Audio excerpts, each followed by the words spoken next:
Et nous accueillons sur scène Bilal Gelmam. Voilà. Bienvenue Bilal.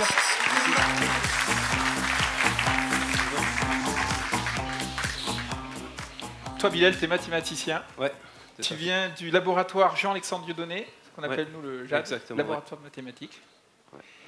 Et je te laisse nous donner le sujet de ta thèse. Ouais, moi, je travaille sur une régularisation des équations de Saint-Venant. Ouais. Voilà. Et ton directeur de thèse? C'est Dédé Clamont et Stéphane Junca. Voilà. Je voulais t'entendre dire, juste pour tester si au niveau du son on était bon, et c'est OK. Ouais, donc tu me dis si tu veux y aller et on te donne le top chrono. Ouais, je suis prêt. Alors attention, 3, 2, 1, c'est à toi. Peut-on sauver des vies grâce aux mathématiques? Peut-être bien. Par exemple, les équations de Saint-Venant sont utilisées en mécanique des fluides pour modéliser la vitesse et l'amplitude des vagues dans les océans. En pratique, c'est assez simple. À partir de la vitesse et de l'amplitude d'une vague à un temps donné, les équations nous donnent l'évolution future de celle-ci. Ce qui est bien pratique, c'est qu'on cherche à prédire le chemin qu'emprunteront les vagues créées par un tsunami.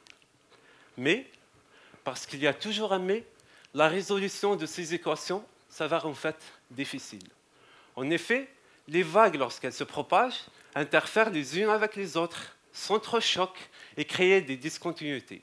C'est-à-dire que, dès lors que l'on simule numériquement la propagation d'une vague, il y a toujours une partie de notre vague que l'on ne peut pas voir. Et ce sont ces mêmes discontinuités qui posent problème dans la résolution de ces équations et donc dans la prédiction de l'évolution d'une vague. C'est comme quand une méchante diseuse de bonne aventure vous annonce un événement terrible. Elle ne vous donne jamais plus de détails. En plus de rester sur votre faim, une ombre d'enfumage plane sur la crédibilité de la prédiction. Et en mathématiques, on n'aime pas trop les méthodes légères, on veut une prédiction qui colle de très près à la réalité. Au cours de ma thèse, je cherche donc les moyens de dépasser ce problème des discontinuités. Durant mes études en mathématiques, j'ai souvent été confronté à des problèmes dont le résultat ne pouvait être qu'approché, au plus près possible, mais jamais à 100%. C'est comme lorsque notre diseuse de bonne aventure pouvait situer sa prédiction au 1er avril, entre 10h30 et 10h32. L'incertitude serait tellement minime qu'elle aurait pu voir aucune conséquence sur le résultat. C'est exactement cette même logique que je vais suivre. Je serai donc non pas une diseuse de bonne aventure, mais une sorte de devin qui peut prédire la vie d'une vague. Mais au lieu des cartes, ce sont les équations que je manipulerai. Je concentre mes recherches en particulier sur un petit paramètre mathématique qui a la particularité de lever ce problème des discontinuités. Si je parviens à mettre au point une méthode de calcul successif pour que celui-ci soit de plus en plus petit, je pourrais me rapprocher de l'information qui me manque au départ, pour dérouler le film de la vie de ma vague dans les océans.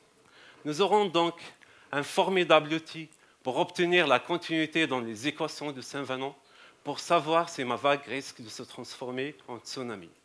Et une discipline aimée de peu s'avérerait redoutablement efficace face à un danger qui guette 50% de la population mondiale installée sur un littoral.